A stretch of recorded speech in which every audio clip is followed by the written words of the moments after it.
First of two 7 o'clock games, we got Wisconsin, who's 2-5, traveling number 6, Oregon, who's 6-1. Oregon favored by 31.5 points on FS1.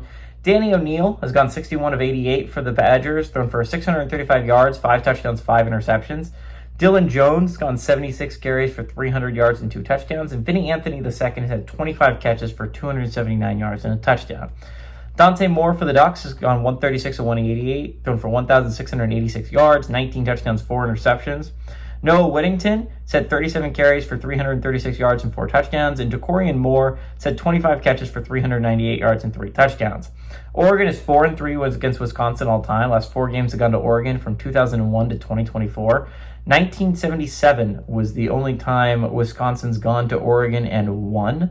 Wisconsin's 2-4 in one-possession football games against Oregon. Dayton Lanning is 1-0 against the Badgers, obviously, in that actually strangely close game last year. Remember, Oregon went 13-0, and it was a pretty convincing 13-0, right? They only really had 2 scares in the regular season. One of them was against Ohio State, and the other one, weirdly enough, was against Wisconsin last year on the road. Fickell's 0-1, by the way, against the Ducks during his tenure as the Badgers head coach. The real question is, can Wisconsin pull off a massive upset? It is, can Wisconsin score any points? Because they've been shut out the past 2 weeks against Iowa and against Ohio State. Oregon's a really interesting team because, again, they sit with 1 loss. And again, at this point in the year, sitting with 1 loss is not a bad spot to be. But I will say, again, Oregon doesn't have the strongest resume of all time right now. The loss to Indiana is not that bad. That is not a loss that's going to hurt you that much. Yes, is that it was at home, but right now it doesn't look like Indiana's suffering any real losses until maybe the Big Ten championship game. That's probably a fine loss. It's not really going to add to your loss total that much. What really is kind of interesting, though, is what your win total's like. Really, again, the best win they have right now is the road win over Northwestern. That's really the only quality win. I mean, they have a road win against Rutgers, but that's really not much of anything. Their road win against Northwestern, while solid, is not like the most impressive win of all time. Now, does Oregon absolutely have a chance to pile up some high-quality wins down the stretch? Absolutely. They got Iowa on the road next week. They got to go on the road to Washington in the year, and they have USC and Minnesota.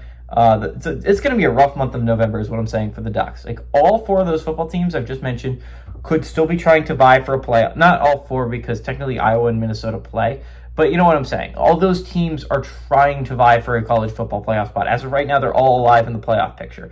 You could easily be playing an Iowa team go on the road to an Iowa team next week that is trying to make the college football playoffs and needs to beat you to do that.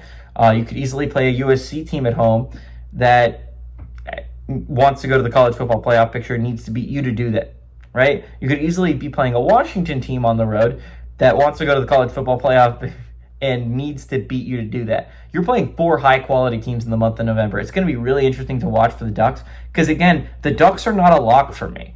They play 4 very tough opponents. If they lose one of those games, they're going to be thrown into the mix of 2 lost Big Ten squads. And I don't know how the math is going to work out for them. Again, the Ducks are an interesting spot. It's a very easy game for them, right? They took out their anger on Rutgers last week. There's a chance to take out your more anger on Wisconsin this week. The Badgers are a very bad football team, and this is a good get-right scenario heading into a very difficult stretch that I just described. The Ducks are a very good offensive team still, and I think they put up a lot of points on Wisconsin, and Wisconsin can't put up any points. I like them to win, and I honestly like them to cover this 31.5 point spread.